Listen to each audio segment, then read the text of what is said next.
Welcome to CBC Windsor News at 6. I'm Meg Roberts. Thanks so much for spending part of your evening with us tonight. Windsor police are trying to solve why an increased amount of young people are going missing. We have details on that tonight, plus the concern for the lack of education support staff in schools is increasing. The Windsor Public School Board sounding the alarm again. And a Windsor native is documenting disappearing phone booths across Canada before it's too late. We begin with breaking news tonight. Windsor City Council has scrapped plans to develop the former Grace Hospital site. Those plans would have seen a residence for 400 St. Clair College international students. The decision was made in a closed-door meeting on Friday. We want to see faster progress. We want to see something get done, and we don't want to see one more day go by where that land is left unused, because obviously there's a lot of uses that we need to see happen.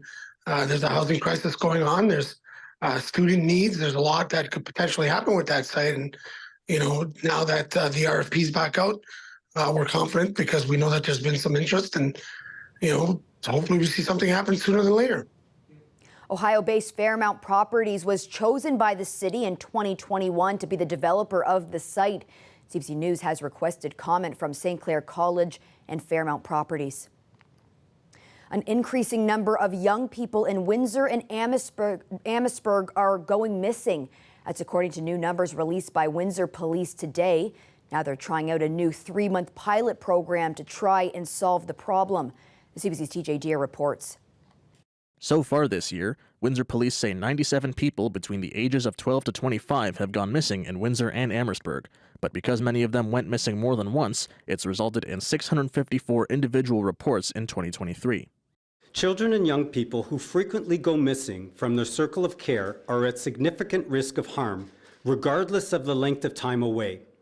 They face risks of sexual and criminal exploitation, not only while away, but from the problems which cause them to go missing. Last year, the numbers weren't much different. 89 young people went missing, and 679 reports were created. Frequently missing children and youth have accounted for approximately 20% of all missing persons reported to police over the past 4 years. They also accounted for an average of 69% of all incidents reported to police over the same time period. To try and solve the problem, police introduced the Return Support Decision Program in partnership with the Youth Wellness Hub. It'll connect recently found young people with a peer support worker with the hub to understand why they fled and prevent them from leaving home again. We'll be reaching out to those youth to let them know, hey, we offer this support here. This is our peer support worker. Would you want to come in for a session and talk? Thompson says a recently found person will be referred to the program every time, but a peer support worker with the hub says participation is voluntary. Coming into a space like that and disclosing things can be really hard, and then especially if you don't know maybe where it's going or what it looks like. So to be able to kind of build that rapport, I'm just ready to be very honest and open with them about that. Berkovicki says the program is based on a similar program that's in place in the UK, which he says has been successful. The program was created thanks to a $97,000 grant from the province's Victim Support Grant Program. The funding will run out on March 31st next year. But we're going to continue because we actually think that this is an excellent remedy, an excellent way of addressing some of these needs. It's been proven in other countries, and so we think that it'll be a remarkable partnership, and we're actually hoping to expand as long as everything works out well. Windsor Police didn't say today when the program will officially start, but added it's the first of its kind in Canada. TJ Deere, CBC News, Windsor. The chair of Windsor's Public School Board says students with special needs are not getting the education they deserve. Ontario's education minister has been told it's a crisis situation caused by a lack of educational support staff. Greater Essex County District School Board Trustee Chair Gail Hatfield says it's a dire situation. Hatfield says the board is 50 to 100 people short every day. Those are positions like early childhood educators, educational assistants, and developmental service workers. She said the board is using post-secondary students still in school as emergency replacement workers. Hatfield said they can't hire staff because the wages aren't competitive with the Catholic board or private sector. Windsor-Tecumseh Conservative MPP Andrew Dowie said he's heard about the concerns from parents. You know what? We've had many students and many parents who have reached out concerned for the well-being of their children, and that's what a great parent does.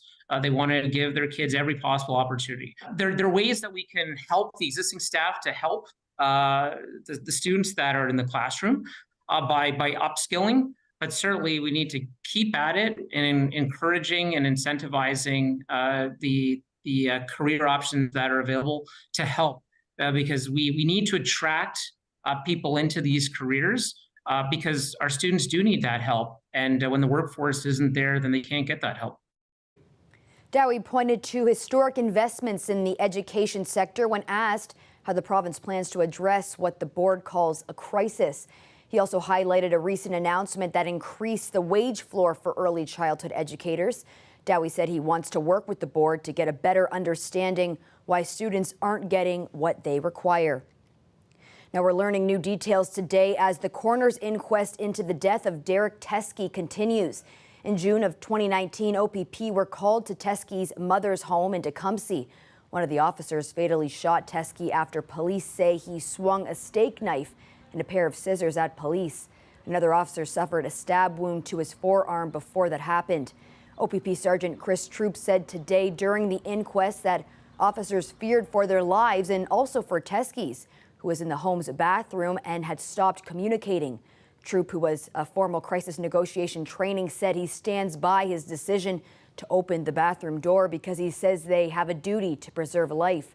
Inquests are mandated anytime police use of force results in a death. The purpose is to come up with recommendations to prevent similar deaths in the future. The virtual inquest continues tomorrow. The Conference Board of Canada has released its outlook on Windsor's economy, and it seems relatively positive, despite expecting weaker economic conditions into next year. Experts say the positivity around Windsor's economy largely stems from the amount of investment the city has attracted. They pointed to Amazon opening a delivery station in Windsor in about a year. That will add 300 full-time and part-time jobs to the area. The new battery plant is also expected to open in 2025. Windsor will host the 2024 Olympic diving trials and Summer National Championships. That will happen at the Windsor International Aquatic Centre in May.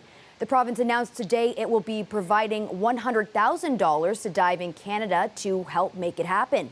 The money comes from the Ontario Support Hosting Program, which helps attract national and international amateur sport events to the province. Detroit's on track to see its fewest yearly homicides in nearly 6 decades. The city recorded 228 homicides from last November to the end of this one. It's an 18% decrease over the same time period the year before. Officials credit a partnership between the city, Wayne County, and the state that improves coordination among agencies and courts. The mayor said there were disruptions to the criminal justice system during the pandemic, and the record drops in gun violence is a result of getting past COVID-19. The cost of living crisis isn't getting easier for new parents. The price of baby formula is soaring and it's in short supply. CBC's Renee Filipponi reports. With her 6-month-old baby in tow, Ashley Otley relies on this nonprofit for supplies. Hi, little guy.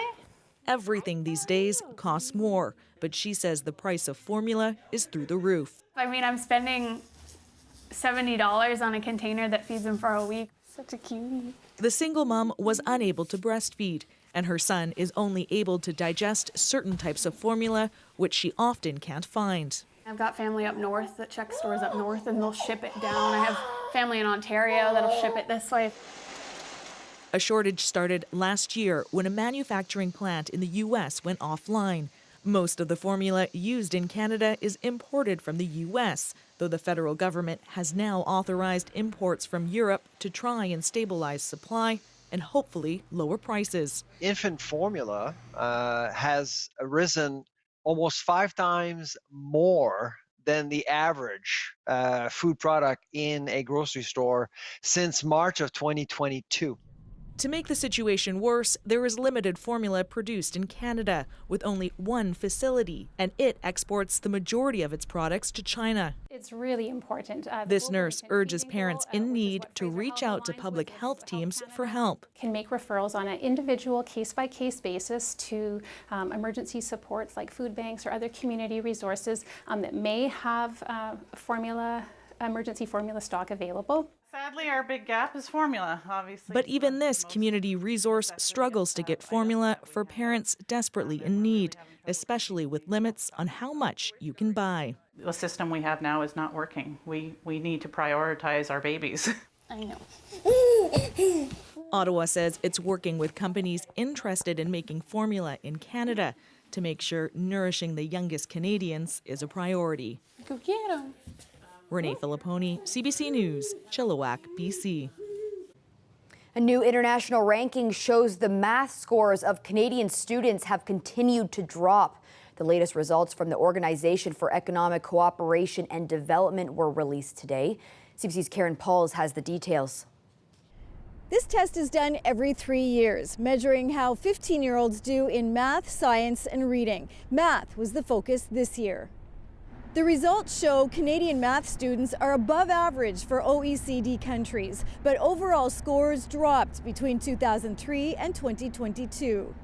We're going to work through the multiplying and dividing questions first. And again, 1 in 5 Canadian students scored at the lowest levels. Newcomer students outperformed their non-immigrant peers. Boys did better than girls. There are differences between provinces. Students in Quebec scored the highest, while those in Newfoundland got the lowest scores. Some of the provinces in the prairies, like Saskatchewan and Manitoba, were quite low in previous testing cycles. It looks now that, the latest results, some of the Atlantic provinces have dropped significantly. This university math professor wants a back-to-basics approach. First of all, we're not spending enough time on math in schools. And second of all, kids just aren't getting good instruction in a lot of cases. They're not getting explicit instruction. They're not getting enough practice, and that really needs to change. Math is more important now than ever, right? We have lots of jobs in technology and AI and STEM careers. These all rely on a strong foundation in math. Provincial education ministers seem to agree. We all have to up our game to refocus on those fundamental scores, those fundamental skills in literacy, mathematics, and science. If we want our Canadian graduates to succeed and get good jobs, then provinces across the country have to redouble efforts on going back to basics. The report shows that students everywhere suffered historic setbacks in reading and math during the pandemic, but it cautions blaming everything on COVID-19 because the scores were already dropping. Karen Pauls, CBC News, Winnipeg. Traditional phone booths are slowly disappearing, which has given one Windsor native an idea, documenting the few remaining payphones across Canada. Our video producer Mike Evans spoke with New York Times journalist Ian Austin to hear more about the project and capturing past times. I was going in between my wife's family's cottage and our house in Ottawa, and that involves driving through Algonquin Park. And I realized that there were still phone booths kind of plugged in the forest along Highway 60. They're quite alien looking things in that environment. So it started off with a very tiny project to document the phone booths in Algonquin Park, and then it's gone crazy ever since. Because I get to see parts of the country most people never see, right? Atlantic Canada is kind of almost a phone booth free, payphone free zone. I've only been able to find 2 in all of Halifax, for example, one at a hospital and one at a bus stop. You inspired me to go around looking for payphones in Windsor, and Windsor is your hometown. And last time you were here, you were out documenting payphones. What did you see when you were in Windsor? So, Oletton Park, the new Via Rail station has 2. And then there were 2 quite magnificent ones outside a variety store on Drouillard Road. The owner came out and boasted to me they were the last ones in the city. I'm not sure. It might be. They might. I haven't photographed any other actual phone booths. They weren't kiosks, so he might be right about that. One of them they pointed out where a car had hit it recently, and the adjacent one at that corner store was burned out at some point, or somebody attempted to burn it out.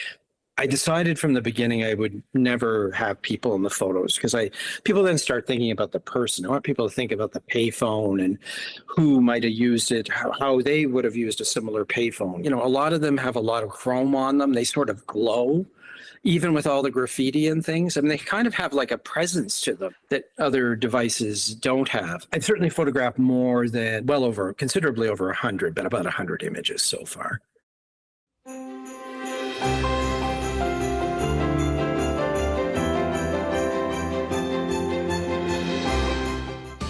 Join CBC Windsor to help the UHC hub of opportunities this holiday to make the season kind for our neighbors in need. For more information, you can go to cbc.ca/WindsorSots. And don't forget to join us on Friday, December 8th for a very special broadcast of CBC Windsor News at 6. It will be our annual Sounds of the Season show. You can join us at the University of Windsor School of Creative Arts to watch us put on this show live. That's at the Old Armories building. You can swing by between 5:30 and 6:30 p.m. And don't forget to bring a canned good to support those in need. And if you can't make it Friday, there are many spots around Windsor where you can drop off non-perishable items for our Sounds of the Season food drive. Some of that list includes our very own office here at Riverside Drive in Crawford. There's a bin set up in our lobby. Canned goods will also be taken at Mistletoe Market this weekend at Water's Edge Event Center on Riverside Drive. The Shine Hospitality Holiday Movie Night this Friday in Harrow. The city's Willisted Manor holiday tours at the Canadian Aviation Museum and at all December events at the Capitol Theatre. Well, it's going to be a chilly one tonight, currently sitting at about 1 degrees, but those temperatures are expected to drop another 5 this evening with a chance of flurries. We have more of your weather forecasts coming up after the break.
It may have taken 65 years, but Brenda Lee's Rockin' Around the Christmas Tree has finally hit #1 on the Billboard Hot 100 list.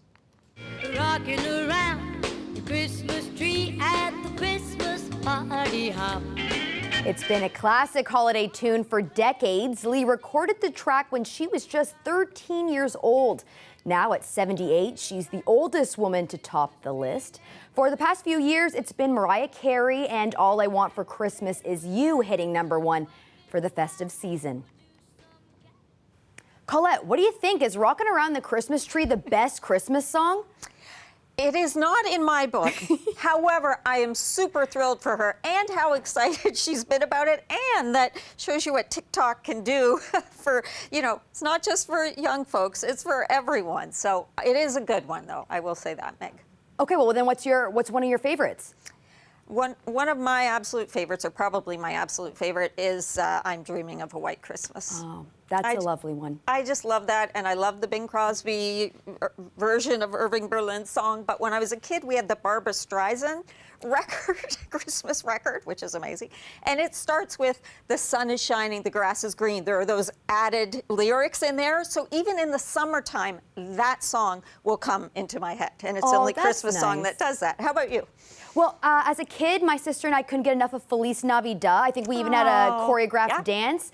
But That's a great one. As I've gotten a bit older, Celine Dion's holiday album, These Are the Special Times, that's on repeat at my house. So those would have to be my favorite. See, I love hearing that because I don't have that one. So now that's something I'll be like, oh, let me just check that out and see what I gotta think. get it. I have to get it for you, Colette. Christmas gift. And you can check out Barbra Streisand. I also I'll tell folks at home, Justin Bieber's, oh gosh, what is it? Under the Mistletoe? Oh, that one's so cute too. So there are contemporary ones as well, folks. I want to go through here and show you guys that little clipper system. It caused a little bit of a mess in some areas earlier this morning, but that's a clipper moving on pretty quickly.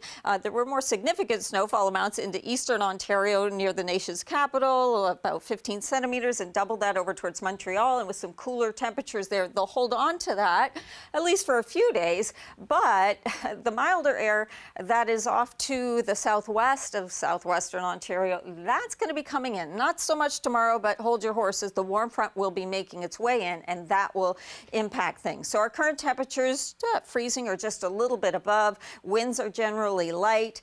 Still a few isolated flurries, although really kind of mixing with a bit of light rain spitting at times. But that's moving off as well. Now tomorrow we'll start off with, times at least, we're going to have some sunshine. And then as the warm front is approaching into the afternoon, as we'll kind of be on the other side of it, where we've got still some cooler air at the surface and that warmer air riding over top, we will get into some flurries to a little bit of light snow afternoon and evening. And then as temperatures rise, a bit of mixing. But this is very, very light in nature. So again, it's kind of the latter part of the day tomorrow, and then a little bit into early Thursday as well. Your overnight temperatures then, a real range from London potentially going to -8. I actually think that's a little bit on the cold side with this particular model, but I do anticipate -4 to -5 in terms of what we'll be looking at Windsor, Leamington, even Chatham-Kent region. So tomorrow, 4 degrees as the front comes in.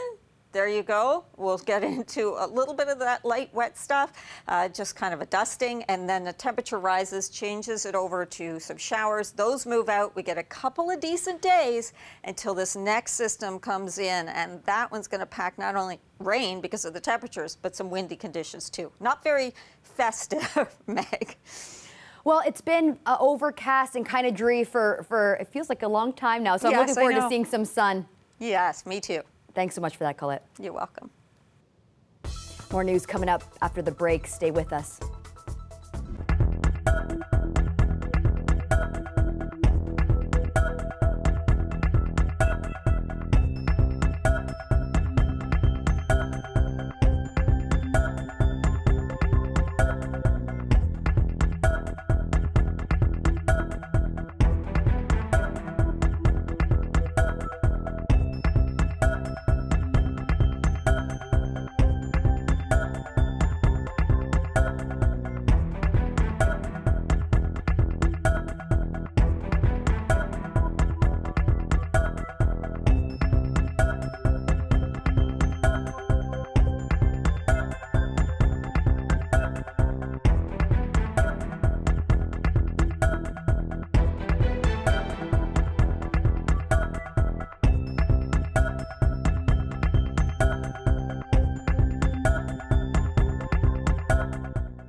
Israel's war with Hamas is now in its 60th day, and a key battle is starting with large parts of northern Gaza under Israeli control.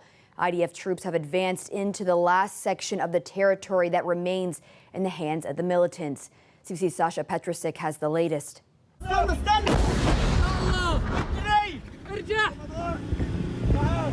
A video shot from inside an ambulance fleeing the bombardment in southern Gaza. Yalla, get going, they yell, as scores run for their lives. Running from hundreds of bombs dropping. And fierce street fighting in Khan Yunis, Gaza's second largest city.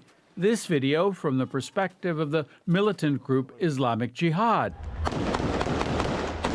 This one from Israel, as it says it's launched the biggest ground operation since this war began. Hamas is feeling it, says Israeli Chief of General Staff Herzi Halevi. Many Hamas operatives, including senior commanders, have been eliminated, he says. 2 million Palestinian civilians are feeling it too. Told by Israel to get out of the way, they're on the move from one impromptu refugee camp to another. There is no safe place in Gaza, says this man, as he tears down his family's tattered tent once again. Food, water, and medicine have been choked off since the pause in fighting ended. The situation is getting worse by the hour. UN and aid agencies say they can't operate, and today the U.S. said Israel needs to allow more aid in. There is not enough being done right now. The level of assistance that's getting in is not sufficient. It needs to go up, and we've made that clear to the government of Israel. For now, though, Israel has made it clear its military offensive takes priority over everything else. Sasha Petrusik, CBC News, Toronto. That's it for CBC Windsor News. Don't forget, for news anytime, you can go to our website at cbc.ca/Windsor. Thanks so much for tuning in. Looking forward to seeing you back here tomorrow night.